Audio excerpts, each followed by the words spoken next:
Bom dia, paz do Senhor para todo mundo, que o Espírito Santo possa encher a sua vida, o seu coração, que a sua casa seja abençoada, iluminada nesta noite de quinta-feira.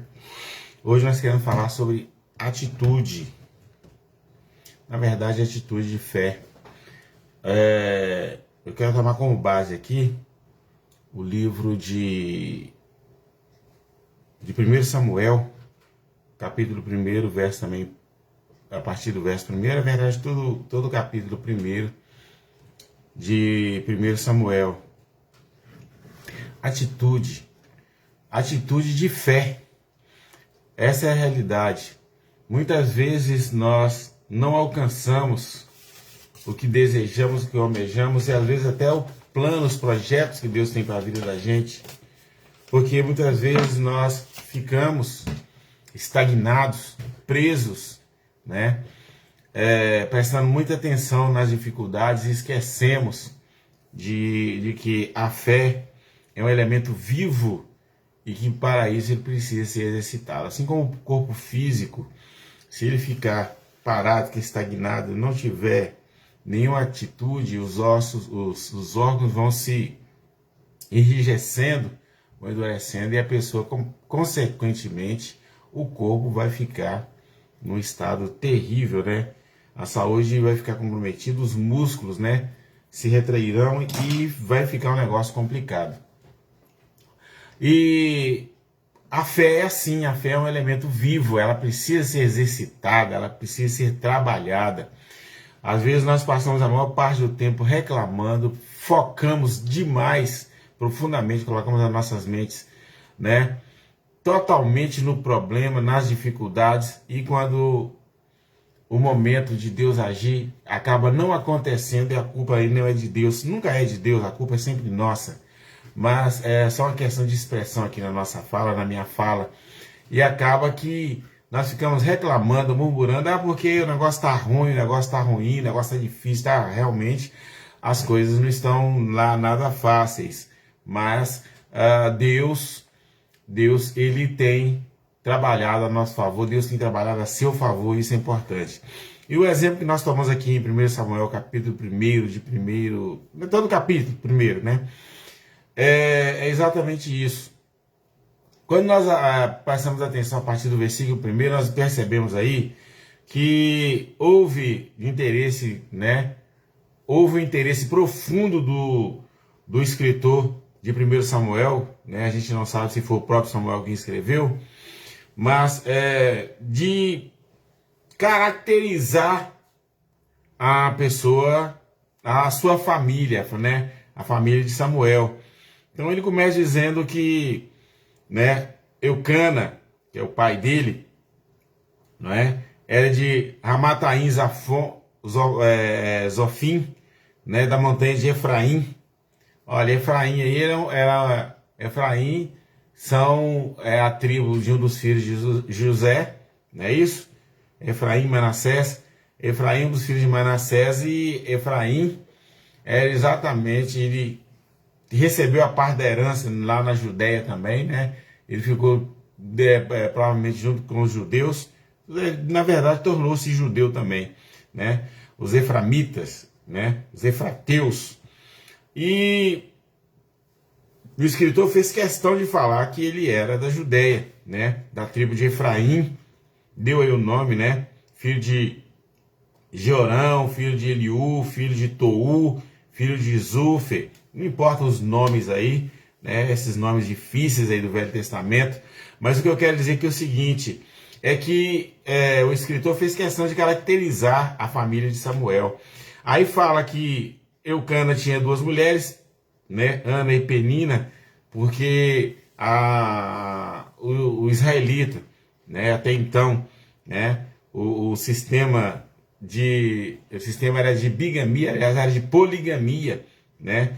E tudo indica que Eucana era um príncipe, né, na sua tribo, era de né, a família de sangue azul, com certeza, e ele era uma pessoa, né, financeiramente uma pessoa, né, bem tranquila.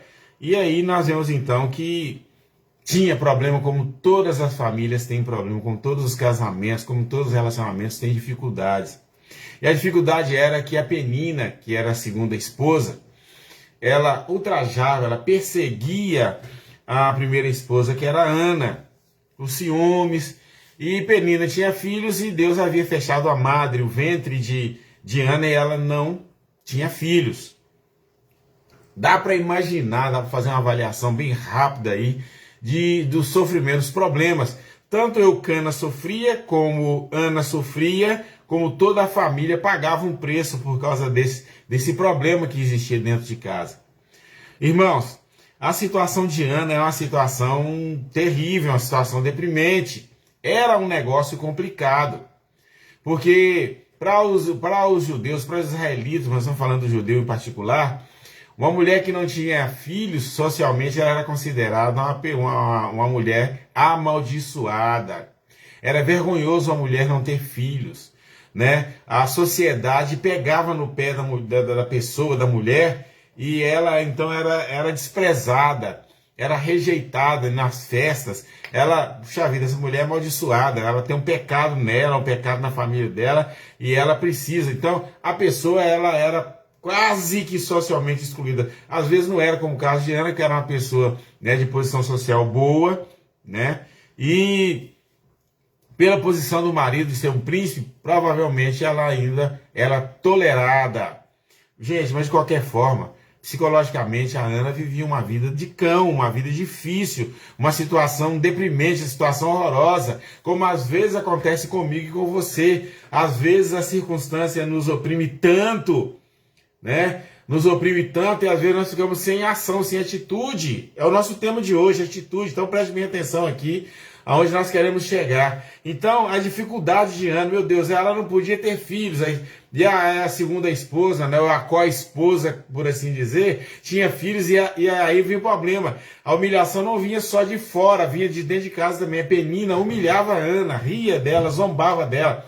Como às vezes nós sofremos, né, pressão, somos humilhados porque às vezes não temos o que precisamos, às vezes por não sermos aquilo que poderíamos ser, o que as pessoas acham que deveríamos ser, né? Às vezes a pessoa porque não tem um curso superior, às vezes porque a pessoa não mora num bairro, mora às vezes na periferia, porque às vezes a pessoa não consegue, né, se vestir bem, se portar bem, se maquiar bem, se cuidar bem, né? Apesar que a gente tem um ponto de vista aí bem peculiar a essa situação. Às vezes uma pessoa mais modesta, uma pessoa assim, não estou falando relaxado, não. Tem gente que não se cuida, porque é uma questão de relaxamento mesmo, né?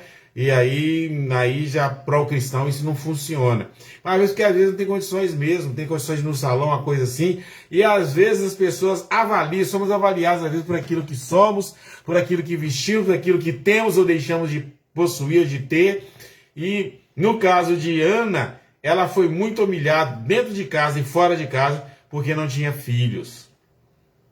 Que dor, que tristeza, que situação. Até nacionalmente, né? Ela tinha problema porque uma mulher que não tinha filhos naqueles dias, ela era maldita, amaldiçoada. O sacerdote, nós vemos aí a questão da oferta anual, né? O Eucana tinha cuidado de dar uma oferta maior porque ela era a esposa, assim, né? Por assim dizer, a mais amada do grupo. Mas ela sofria com isso. Ela ia, ela chorava, ela ia na festa. Com certeza chegava lá, a Penina era mais, né? Vinha as amigas, abraçavam. Oh, parabéns, seus filhos. Não, mas como seu filho está crescendo. Aquele negócio todo. E Ana não tinha nada. Ninguém tinha nada para falar de Ana. Às vezes as pessoas não têm nada para falar de bem nem positivamente de você. Mas deixa eu te contar uma coisa. O que o texto nos ensina aqui hoje é que Ana, ela não se prostrou diante da situação que ela estava vivendo. É aqui que está o X da questão. É aqui que o Espírito Santo quer conversar comigo, com você nessa manhã. Irmãos, às vezes nós estamos passando por um momento de adversidade, um momento de dificuldade tão grande, que nós só olhamos só para uma direção, e às vezes olhamos na direção errada. O horizonte, né? Os pontos cardeais é norte, sul, leste, oeste.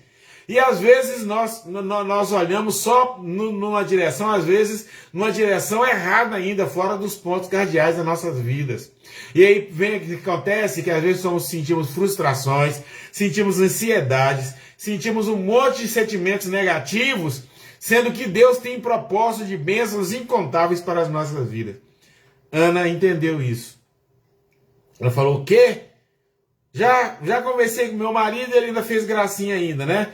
Eu não sou melhor do que 10 filhos para você, e aquele negócio todo ele tentou consolar e não funcionou, né? A co-esposa, né?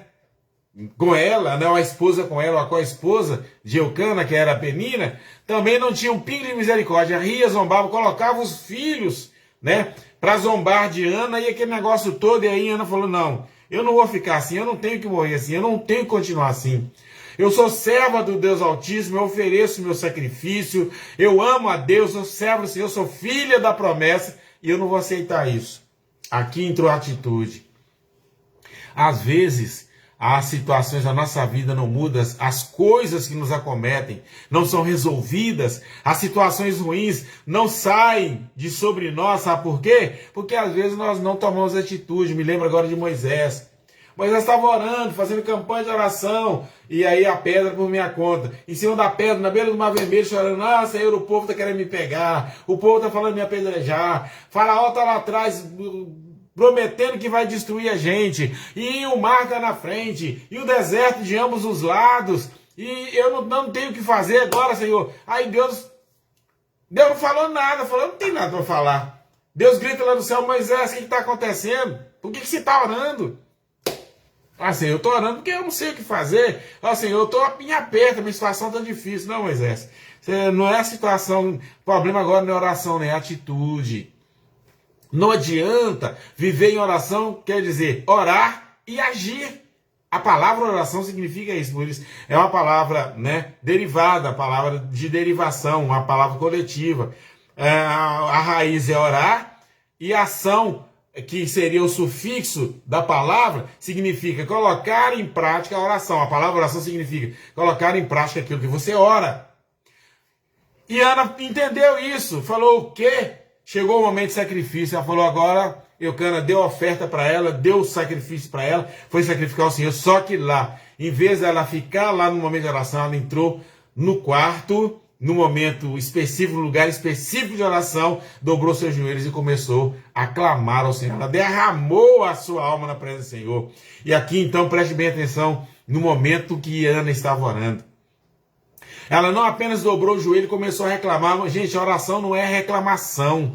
Orar não é momento de reclamar. Não é momento de blasfemar. Ah, Senhor, eu sou tua serva, eu faço tudo direitinho, trago oferta todo ano, e o Senhor não olha para mim, o Senhor não olha para mim, o Senhor não ouve minha oração, deixa todo mundo me humilhar. Ah, desse jeito eu não aguento ser mais crente. Não foi isso que ela falou, não.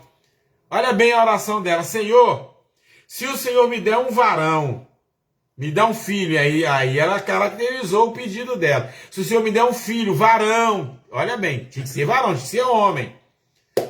Eu vou entregar esse filho todos os dias da vida dele ao Senhor. Ou seja, eu vou dedicar a vida deste filho ao Senhor.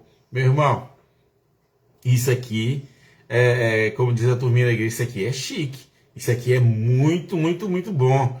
Olha, às vezes nós além de não fazermos propostas com Deus, nós ainda não pensamos em Deus. Ela pensou.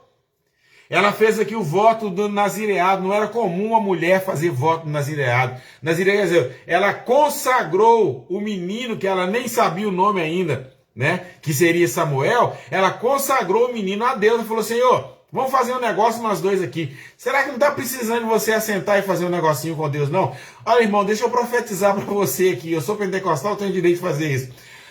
Você precisa de entender que você e eu, que nós somos sócios de Deus. Nós somos herdeiros de Deus, co-herdeiros de Cristo, herdeiro com Deus. Nós temos, né, a liberdade, precisamos ter a ousadia de assentar com Deus e negociar com Ele. Não é no sentido de barganha, de business, como diz no inglês, não. Precisamos, às vezes, na hora da nossa dor, assentar e conversar com Deus. Às vezes nós passamos o maior tempo da nossa vida orando, mas a nossa oração, o nosso momento de orar é um momento só de reclamar. É só de conversar fiado, e com Deus não se conversa fiado. Com Deus se trata do assunto. Senhor, olha o que Ana fez. Senhor, eu não tenho filho, sou humilhado pela Penina, sou humilhado em casa, sou humilhado lá no momento da adoração, lá no culto, quando nós vamos no templo, eu sou humilhado lá porque eu sou a única mulher que não tenho filho, e o Senhor sabe que mulher que não tem filha, eles entendem que é amaldiçoada, e eu quero combinar com o Senhor uma coisa. Se o Senhor me der um filho homem, varão, eu vou consagrar esse menino ao Senhor, não vou passar navalha na cabeça dele, isso é nazireado, a lei do nazireado está lá em Levítico. Ele não vai beber bebida forte e eu vou consagrar, eu vou entregá-lo ao sacerdote. Meu irmão, você já pegou a sua dificuldade e já apresentou a Deus nesses termos? Senhor, se o Senhor, eu estou com essa dificuldade, e se o Senhor, vamos fazer um negócio nós dois, eu faço a minha parte, que é isso, e não é negócio, não é barganha. E eu vou, então, dedicar isso ao Senhor. Meu irmão, e você quer uma coisa, você quer uma ideia da minha parte, agora a ideia do irmão Ailson, ainda do pastor Ailson, do irmão Ailson. Você pode fazer vários tipos de comprometimento com Deus. Senhor, a minha vida está nessa situação e eu não consigo resolver essa situação. Mas eu vou sacrificar a minha vida num jejum, eu vou sacrificar a minha vida na oração, eu vou sacrificar a minha vida, eu faço parte do ministério X ou Y da igreja, eu vou me esmerar nesse trabalho ainda mais, eu vou me entregar, eu vou fazer alguma coisa que está precisando do teu reino, lá na tua casa eu vou fazer, porque foi isso que Ana fez. O Senhor me dá um filho varão, e eu vou consagrar, vou fazer esse filho um nazireu.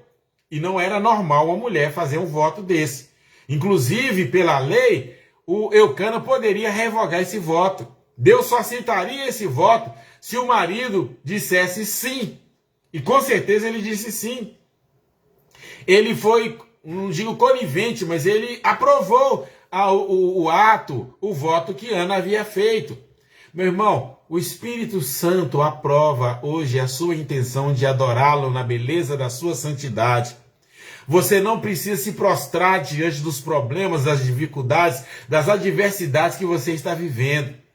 Como servo, como ministro da palavra, eu digo agora, em nome de Jesus, levante a sua cabeça. Não importa se a dor está doendo muito, não importa se o coração está amargurado, não importa se a dor na boca, se o seu paladar está amargo, não importa se sua língua, se o seu paladar, se o seu palato, a sua língua está pregada no céu da boca, porque por faltar palavras para você expressar a Deus, meu irmão, levanta a sua cabeça, não fique aceitando essa situação de ansiedade, essa situação deprimente, essa situação de ideia, essa ideia de fracasso. Você não foi chamado ao fracasso, nós não fomos chamados para ser fracassados. Esse nome de fracasso, de fracassado, não diz respeito nem a você e nem a mim. O nosso nome, gloriosamente, como representantes de Deus, como filhos de Deus, como servos de Deus, o nosso nome é vitória. O nosso nome é o nome de sucesso, de vida, de vitória. A graça de Deus, fomos eleitos antes da fundação do mundo, sabe para quê? Para que a glória de Deus se manifeste em nós. Quando nós somos abençoados, quando nós temos uma vida de sucesso, alcançamos a graça, somos alcançados pela graça de Deus, e pela graça de Deus usufruímos dos bens neste plano de vida, seja bens, né, no sentido sentimental, no sentido de relacionamento, no sentido de prosperidade mesmo, né? Quando nós usufruímos dos bens, o nome de Deus é glorificado, porque o não crente, o que não é servo de Deus, o que rejeita o evangelho, vê a bênção de Deus se manifestar sobre nós, ele é obrigado, mesmo que seja contra o seu Deus, contra o nosso Deus, ele é obrigado a dizer, a ter que tolerar, entender que o nosso Deus é vivo e verdadeiro. Meu irmão, não aceite se abater porque o outro fala mal de você. Aliás, uma coisa que Deus me libertou, tem me libertado e estou sendo liberto, é quando alguém, pastor, alguém falou mal de você, ou Ailson, alguém falou que está falando mal de você. Eu prefiro que não me conte. Se me contar, eu não estou nem aí. Quando me conta que alguém falou mal de mim ou que alguém não gosta de mim, eu oro por ele. Ah, não vou tirar satisfação porque eu vou quebrar a cara. Eu não sou homem para quebrar a cara de ninguém. Eu não sou homem mais no sentido de ter que partir para cima do outro que está falando mal de mim. O problema é dele, bem feito para ele. Agora, o meu dever é amá-lo, continuar tendo compaixão, porque se ele está falando mal de mim, é porque a luz que brilha na minha vida não está brilhando na vida dele. Então isso é um problema meu, no sentido de que eu tenho que ter compaixão dele. É a mesma coisa. Ah, fulano está com raiva de você, meu irmão, eu tenho que perdoar. Eu não posso me sentir ofendido com ninguém, porque a ofensa reprime, impede que as bênçãos de Deus sejam derramadas sobre a minha vida. Ah, mas fulano, pastor, mas o irmão fulano, então, meu irmão, eu vou amar, vou abraçar, vou beijar esse camarada, essa moça, essa irmã, esse irmão do mesmo jeito. É meu irmão em Cristo, mas ele está caído. Então, se ele está caído, a minha obrigação, a minha missão é levantá-lo. E Ana, então, entendeu. Nessa visão, Ana entendeu, então, que brigar com Penina não ia resolver. Ficar chateado com as pessoas lá da igreja dela que a tratava mal, também não resolvia. Ela tinha que resolver o problema dela, ela tinha um Deus. Às vezes nós esquecemos que nós temos um Deus que resolve tudo. Às vezes nós ficamos baseando, fundamentando a nossa fé, estribando a nossa fé em pessoas, em fatos, em palavras, às vezes injustas, né, a nosso respeito, palavras que não são verdadeiras a nosso respeito. Um dia desse alguém perguntou, você está doente? Falei, não. Por que você está doente? Porque eu perdi 12 quilos, eu emagreci, né? Estou mudando meus hábitos alimentares, emagreci. Estou comendo de tudo, mas estou comendo a medida certa, estou sendo orientado, né, por um profissional, estou vivendo, tá doente por quê? Porque eu emagreci, mas quando eu tava, nossa, você tá gordo, tá parecendo um capado, você vai rachar, hein? Ninguém está satisfeito com o que você é, mas você precisa ser satisfeito com o que Deus tem feito na sua vida. Tem gente que está na igreja e fica murmurando e reclamando o tempo todo, e Ana falou, para aqui, não vou reclamar mais não. Eu vou conversar, eu vou tratar com quem pode resolver o meu problema. Então, quando ela senta, e olha bem como o negócio é sério, quando ela sentou, quando ela ajoelhou, prostrou, boca no pó, começou a orar, tremer os beiços de orar, né? Porque a mulher não podia levantar a voz em público e falar naquele tempo, não. Então ela tremia os beiços, diz a Bíblia, viu os dois tempos. Ela tremia os beiços e falava com Deus. Ela chamou Deus na responsabilidade, falou, Senhor, senta aqui comigo, porque eu já fiz isso, Senhor, senta aqui comigo. Se o Senhor não quiser falar de Deus para um perdido, para um pecador, o Senhor fala comigo de homem para homem, porque Jesus é homem, porque Jesus é uma pessoa, porque Deus é uma pessoa. E Deus tratou com Ana, e Deus ouviu a oração dela. Veio o pastor, o sacerdote Eli, e começou a falar, essa mulher está bêbada, plena manhã, talvez 9, 10 horas da manhã, está bêbada, mulher, tem vergonha não? Aparta-se do seu vinho. Meu irmão, isso é para você entender que o ser humano, não importa se ele é pastor, se ele é bispo, se ele seja lá o que ele for, ele não te conhece. Quem te conhece é Jesus. Quem te conhece, quem trata da sua vida, por isso que o conselho foi, entra no teu quarto, fecha a tua porta, o quarto é aqui, ó, a boca, entra no teu quarto, fecha a tua boca. Eu vim de uma igreja, de uma denominação, onde a gente tinha o hábito de fazer a oração silenciosa, eu aprendi lá. Nós pentecostais fazemos uma oração silenciosa, fazemos uma oração gritando mesmo, que é muito bom também, que é excelente, eu adoro. Mas eu aprendi isso, de fazer a minha oração silenciosa, eu nunca deixei de fazer isso, né? Meu Deus do céu, quase 40 anos que eu saí da denominação de ouvir e estou na chanuvamento. E acontece que eu aprendi isso, quando o negócio aperta do meu lado, é com Jesus, é eu e Jesus. Vamos sentar nós dois aqui, vamos conversar, vamos tratar do negócio. E Ana fez isso.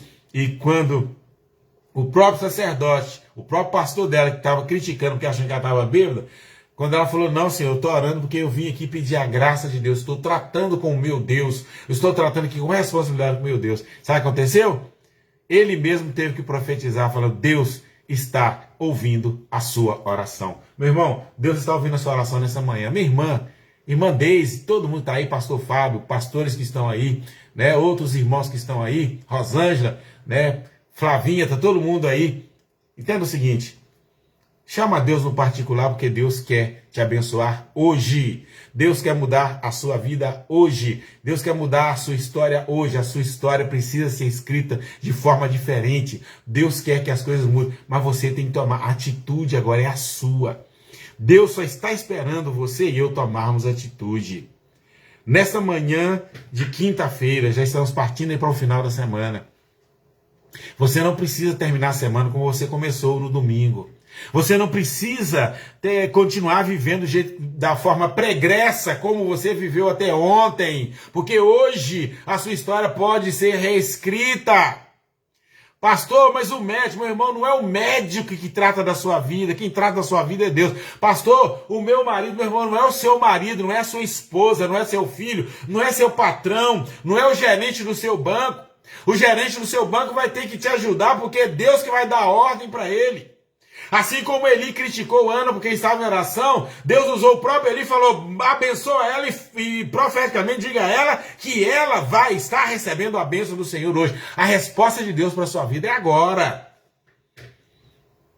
Deus pode estar me usando profeticamente neste momento para te abençoar, para falar para você, levanta desta prostração, levanta deste estado de calamidade que você está vivendo.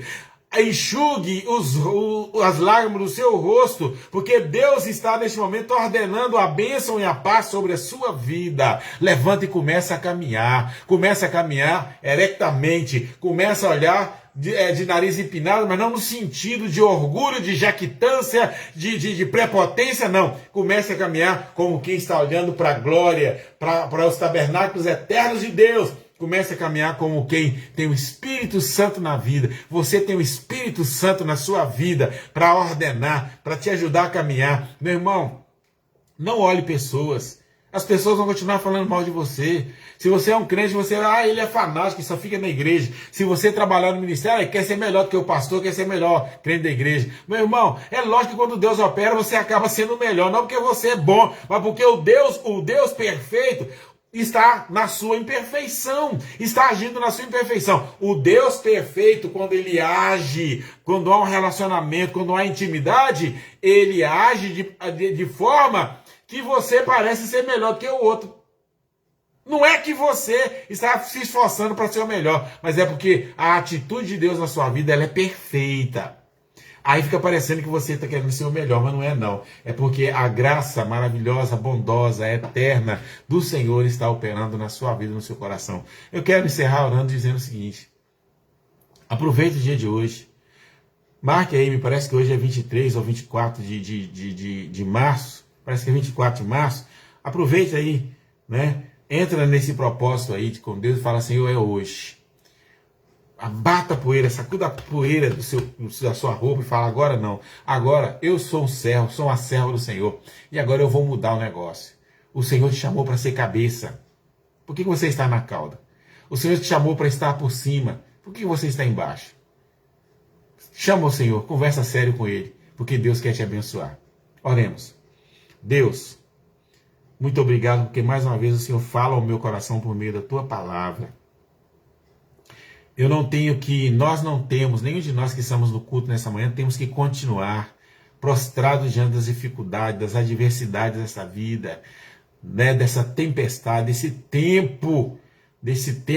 ventos, né, desse ciclone, dessas coisas que estão acontecendo aí economicamente, espiritualmente.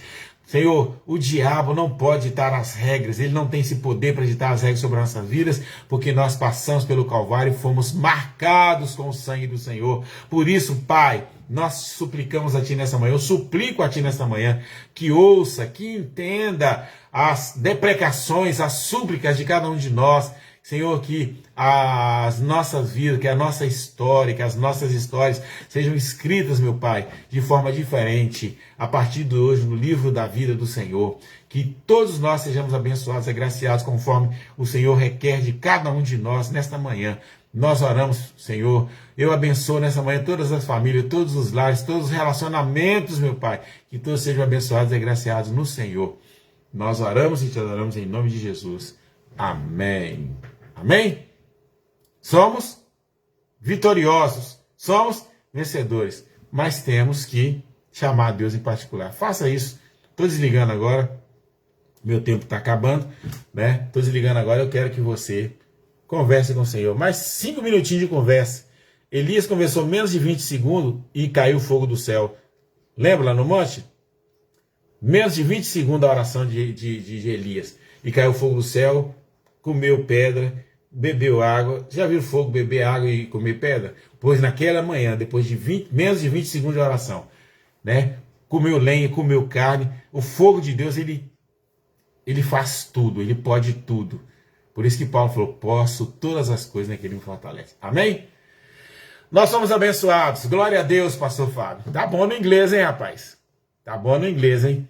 Nós somos abençoados para a glória de Deus. Muito obrigado. Um abração para todo mundo aí.